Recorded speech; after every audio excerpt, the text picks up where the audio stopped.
Good morning, guys. Today is Monday, July 7th, and I have gotten ready for the day. This is part 2 of my Poetics project, and without further ado, I guess I'll kind of explain what I did this morning. So another reason I'm doing this is because obviously I work in my house, right?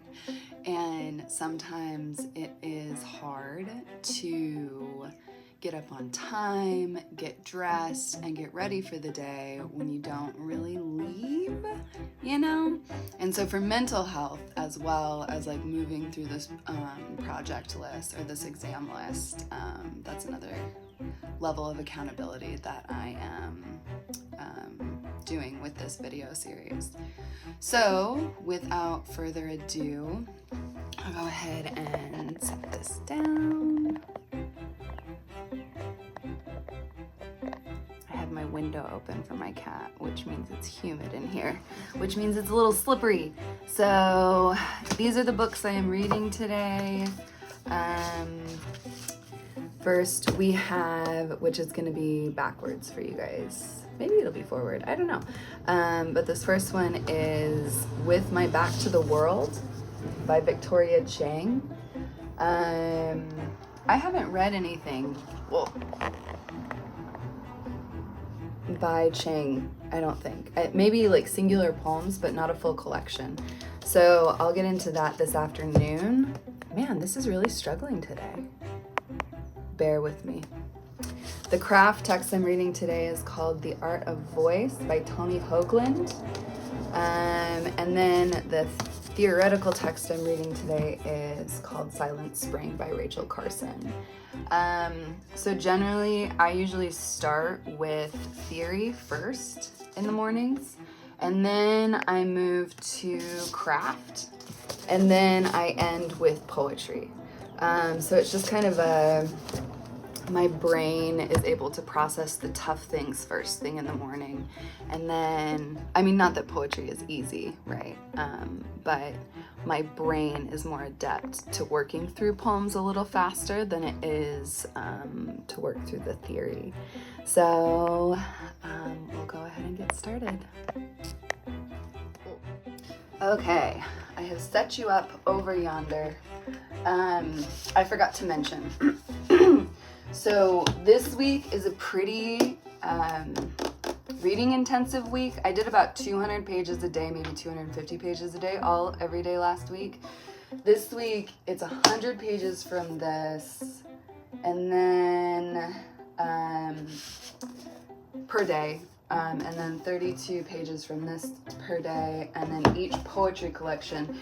And the other thing about that is I'm also, this week I've got Emily Dickinson on my plate, and like Saving Grace, I've actually read this entire collection before, which most of the collections and the theoretical text on my exam I have not read, which is the idea, right? Like you're becoming an expert in your field, so you should be reading, like consistently reading more and more work, not rereading the same things that you've read previously.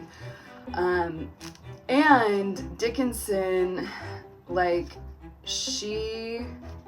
let's see, we have 636 pages in this, so I've done the calculations and I've actually spread this out over the whole week, so 7 days, so that's about 91 pages a day, versus like the theoretical text and the craft text I just did Monday through Friday, because I like to try to get the theory and the craft done over the weekdays and then just focus on the creative text and note-taking on the weekends.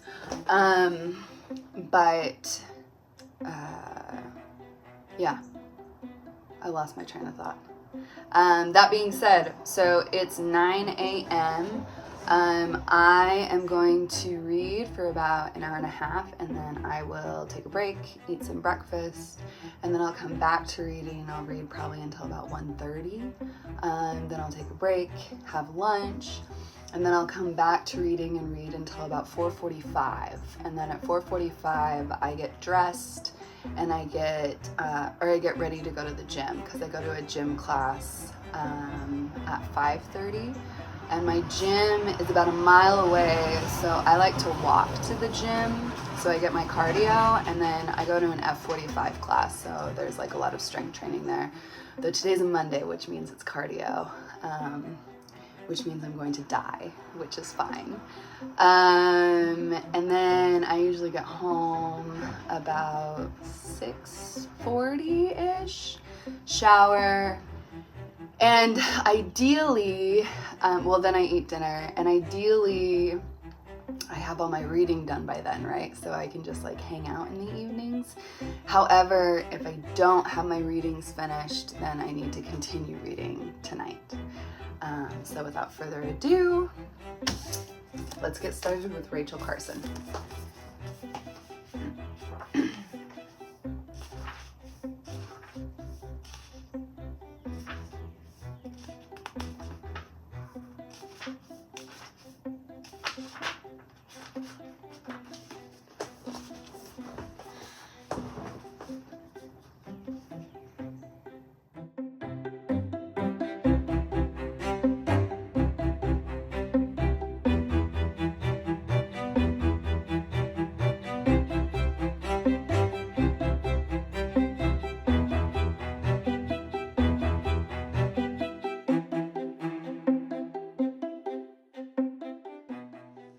Okay, so it is 10:32. I have been making steady progress on this, although I don't know how far I actually am in it because the introduction was quite long. And through reading this, I might be doing some anxiety reducing techniques, mostly like Eastern body tapping, because this is scary shit, excuse my language. All that to be said, I am going to take maybe like a half hour or so and eat some breakfast, and then I'll be back. I am back, I am fed. I had toast, fried eggs and turkey bacon for breakfast. It was quite delightful. I took a minute to just kind of relax, about 10 minutes. I have my water bottle filled. Also, this is not a sponsored video by Gatorade. I just use this water bottle because it's a very convenient way to track how much water I'm drinking every day. I aim to drink like 4 to 5 of these every day. And then I have made myself some stress relief tea, because this is stressful. And yeah, we're going to, it's 11:30 right now. I'm going to read, for 2 hours until about 1:30.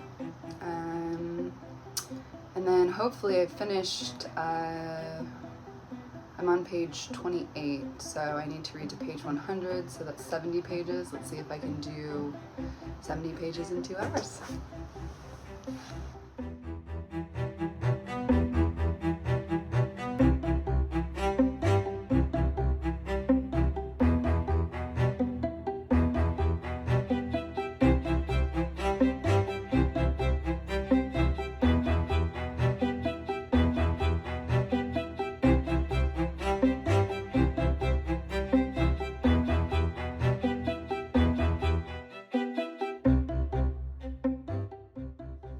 Okay, it is now 1:30. I have read a grand total of 100 pages of Silent Spring by Rachel Carson. I did the math, and the introduction was 22 pages long, and so I read to page 78 in the actual text.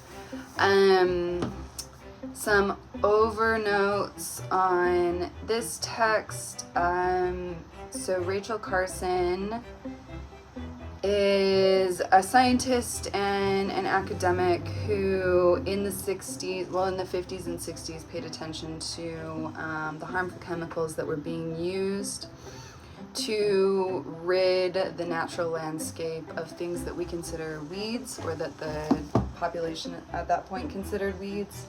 And she talks a lot about the infiltration of those chemicals in the soil, in the water sources we have, in the consumption of like the consumption of what we eat as humans, but also she uses an example of Clear Lake in California, where to get rid of gnats who didn't bite and who were really just annoying, they used a really harmful chemical that they said wasn't harmful, but it killed the gnats, but then it was consumed by the plankton in the water.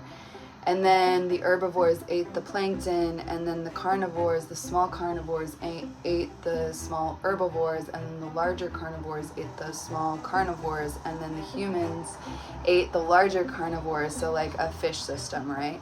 And so then humans were, affected by this chemical. And then she talks about how the water systems. So I was thinking about this. This is actually really.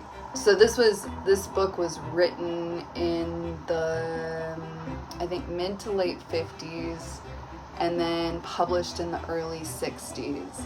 But what's terrifying to consider is that you can't find a freshwater source in our country, our continent, that does not have microplastics in it. I live in Oklahoma, and the water source out here, so I think I did this research last year, but the FDA requires that each county / city / area have less than 12 violations or 16 violations in their city water source. I think it's 16 violations in their water source. And most cities range between like 3, 4, 5, maybe 6 violations.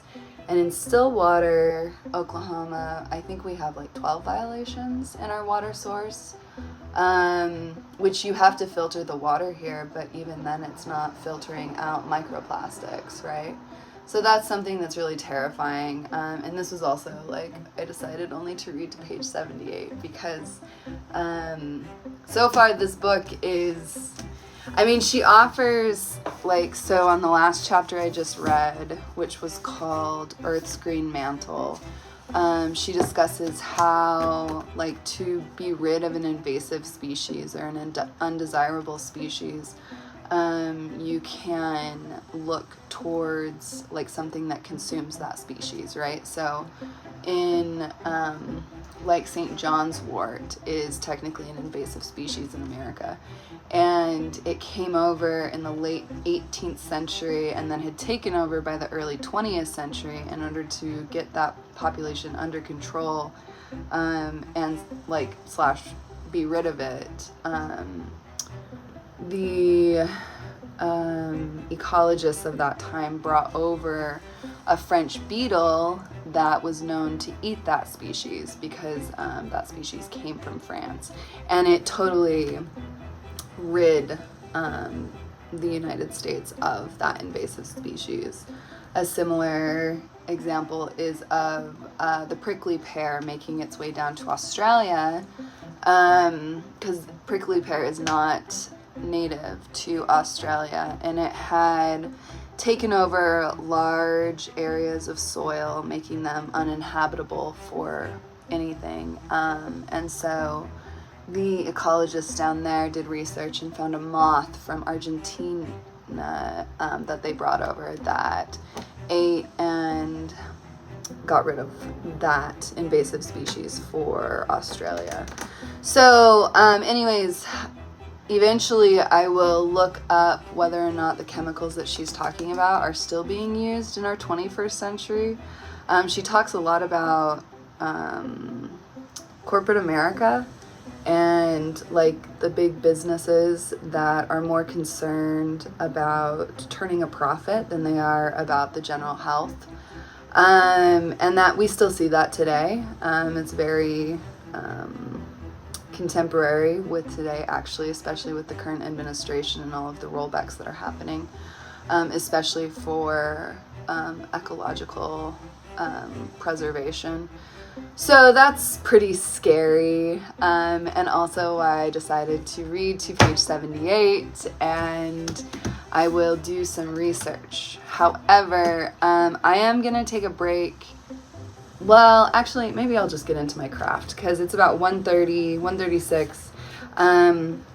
I usually eat lunch about right now, but I'm not hungry yet.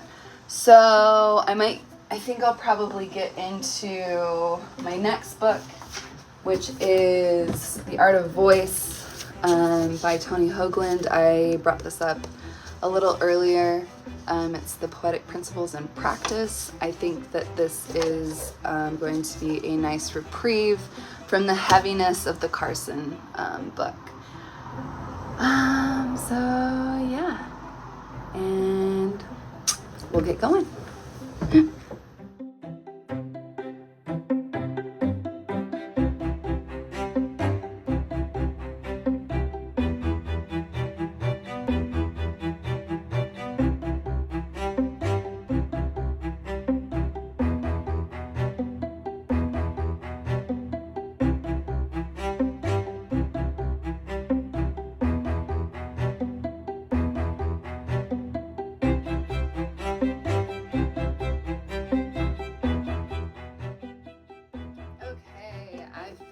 My reading that I was supposed to finish for the Hoagland piece. It is 2:35. I actually, after I took my last clip on my summary of what I read in the Carson book, I took a 15-minute walk around the block to just kind of like decompress. And then I came back to this craft text, and I was right. It was a great reprieve.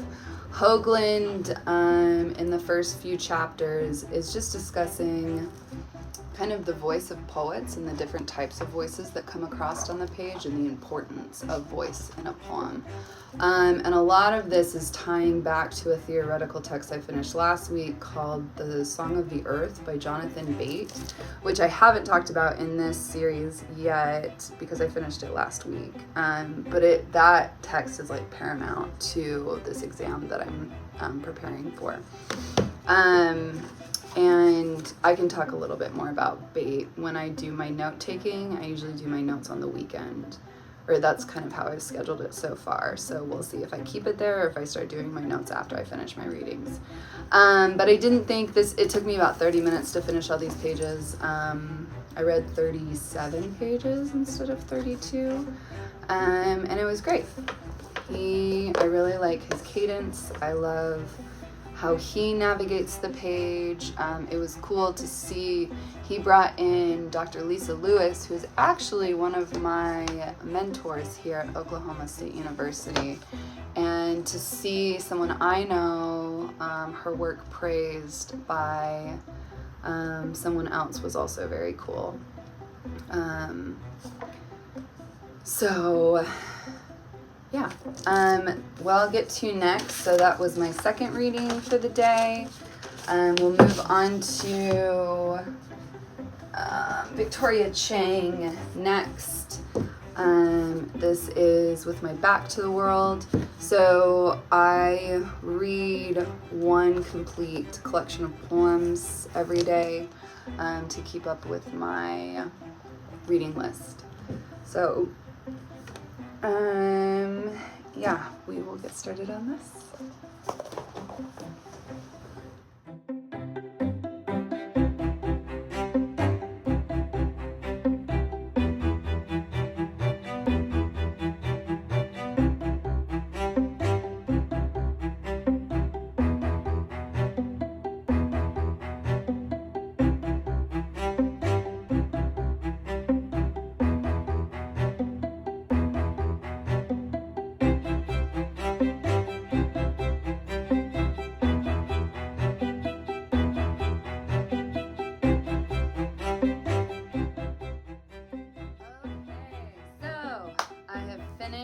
With My Back to the World by Victoria Chang.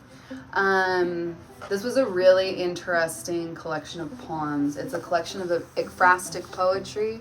If you don't know what ekphrasis is, it is when the poet attends to an art piece or a collection of art pieces and then writes poetry based on that piece of art. She focused specifically on Agnes Martin, of whom I'm not familiar with her work. but I will need to look that up. A lot of what was happening in this poem, it seems like a lot of musings on depression and also language and how words are used. There's also like this concern of death, where the speaker, I believe it's section 2, kind of goes through this journaling catalog of the speaker's father dying and kind of how the speaker responded to that. There's also a question of solitude against loneliness, and like who and what to be loved by. My cat's gonna jump down.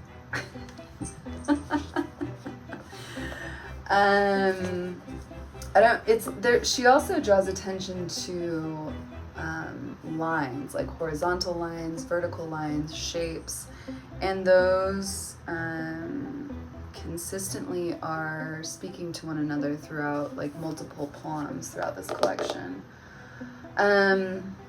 Whenever I read a book of poems, it takes me a while to kind of process and think about what the author is trying to communicate through the voice of the speaker, and kind of like what that voice is,